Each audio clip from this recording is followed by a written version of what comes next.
Today I have a rather interesting comparison between two Baldwin pianos. The one I'm sitting behind right now is a Baldwin F from 1968, and the piano I'm going to be talking about in a minute is actually a Baldwin SF-10 from 1978. And so there's kind of an interesting difference between these two pianos, so I wanted to talk about that. And they're both really, really cool. And so I thought it would make an interesting video because they're 10 years apart, and you don't often get to see two Baldwins like that that are 10 years apart and they're the same size, so I thought it would be a cool video. So I'm going to first start off by telling you a little bit about Baldwin in case you don't know much about their company. During the 60s, Baldwin actually acquired a German piano manufacturer, and they became inspired by the German piano, and they started installing lots of little ideas from the Germans into their own pianos. They put Renner actions into their pianos and all kinds of stuff like that to make them really, really good. And in fact, during this time period, during the 60s and the 70s and the 80s, Baldwin was really giving Steinway a run for their money. They were putting Baldwins in concert halls and all kinds of stuff, and at the time Steinway was kind of suffering because they had installed the Teflon action in their pianos, which, as we all know, was rather controversial and was not well liked at the time. So today I'm here with a 1968 Baldwin F.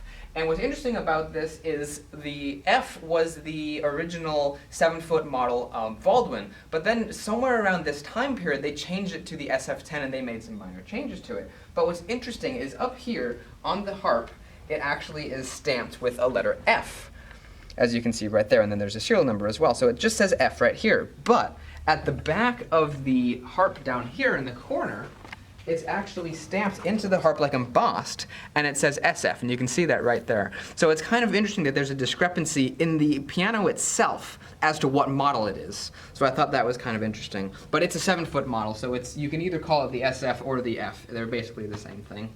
And another interesting thing I wanted to point out is just the general harp design on this piano. You can see it's kind of got that older look to it. You've got the little, I don't know what you'd call these, little nubs. They kind of look like flower petals in a way around the portholes on the piano, and it just has a kind of a rougher, more unfinished look to the piano. And this would be the older style of Baldwin harp.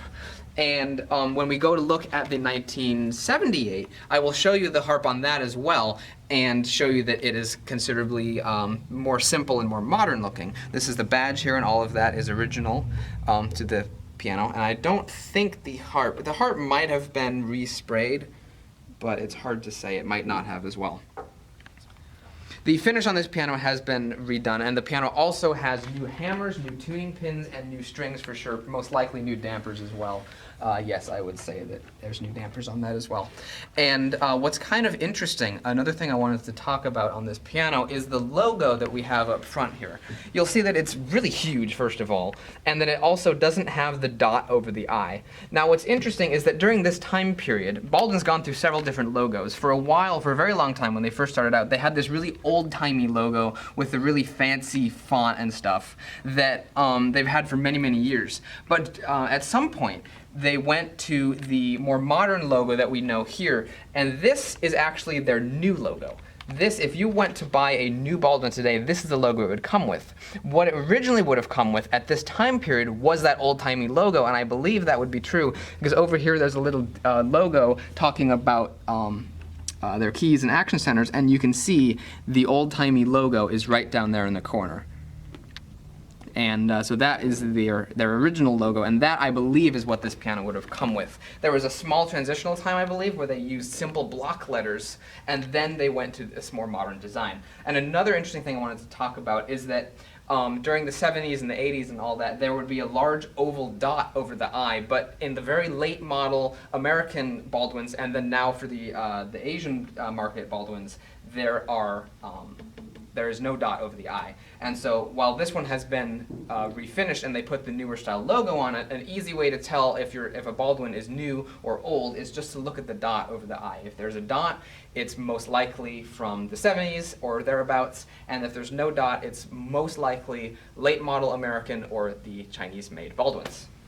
So I'm going to play a short, simple little melody on this piano just to kind of give you an idea of what it sounds like. It has a very nice sound, and then we will move on to the 1978 Baldwin. One additional thing I wanted to mention is it has these wonderful ivory keys on the top here. Ivory keys are fantastic for pianists because your fingers really stick to them, they help absorb sweat, and it's something I always look for when I'm looking at a used piano because ivory keys, frankly, are quite wonderful to play on.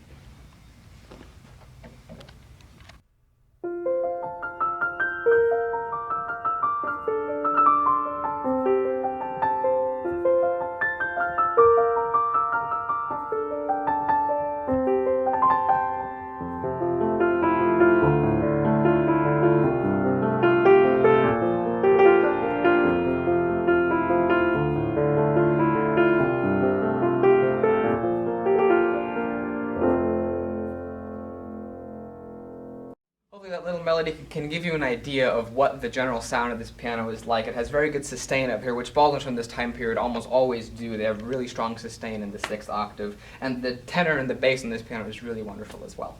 Now let's move on to the 1978 Baldwin.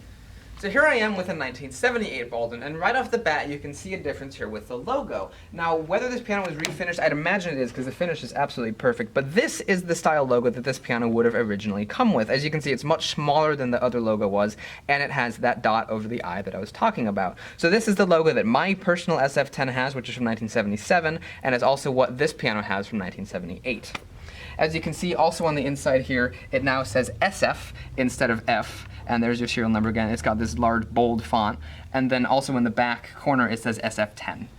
So there's no real discrepancy here between the F and the SF-10. It is for sure an SF-10. As you can see here now on the harp, the House of Baldwin logo is gone and is replaced with this more simple style logo that's embossed into the harp. And the rest of the harp is also much cleaner and simpler. You can see that the portholes no longer have the flower petal design around them that I mentioned. And overall, the harp is just much more simple and modern looking.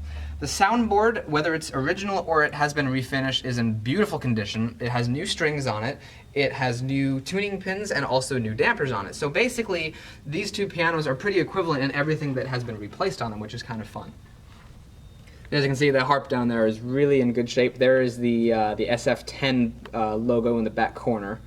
And it's a pretty cool piano. Another thing that Baldwins do is they have this logo way back here on the spine of the piano that talks about all of the prizes they won back at the World Fair in the early 1900s. And they've kept that badge on their piano for a very long time. I'm not sure if the new Baldwins have it. I don't think they do, but they've kept that badge on the spine back there for a very, very long time.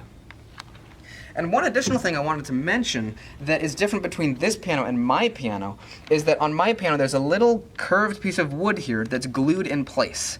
And at the end of my piano down here, it's kind of come loose and it kind of buzzes and there's loose and you can slap it and put it back in place. But this one here has actually been put in with screws. So I think that was a common issue that Baldwin must have had, or this was something that was done perhaps when the piano was being rebuilt to prevent that piece of wood from coming out and causing buzzes. So either way, whether Baldwin did it or the rebuilders did it, it's a very nice touch and I like that, because it keeps the buzzes away. And this keyboard also has plastic keys, which of course they would do in 78 and onwards. Generally you'd see plastic keys during pianos at that time, and my piano of course would have the plastic keys as well. So now I'm going to play that same little melody on this piano, and you can get an idea of the difference between the sounds of the pianos.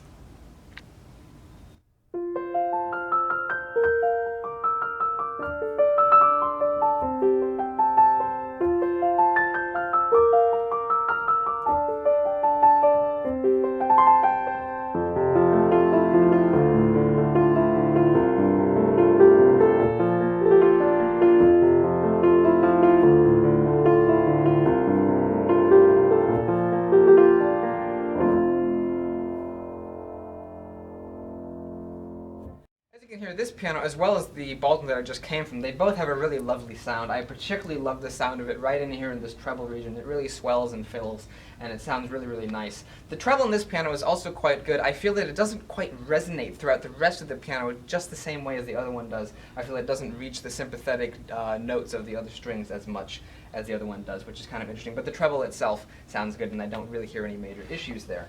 And overall, it's a really, really nice piano, and it's been really cool to see this comparison between these two pianos, and hopefully you've enjoyed it as well. If you did enjoy it, you can go check out my channel. I have lots of cool videos on pianos and all sorts of cool stuff like that. And if you think it's cool enough to subscribe, thank you very much, and I'll see you in the next video. Goodbye.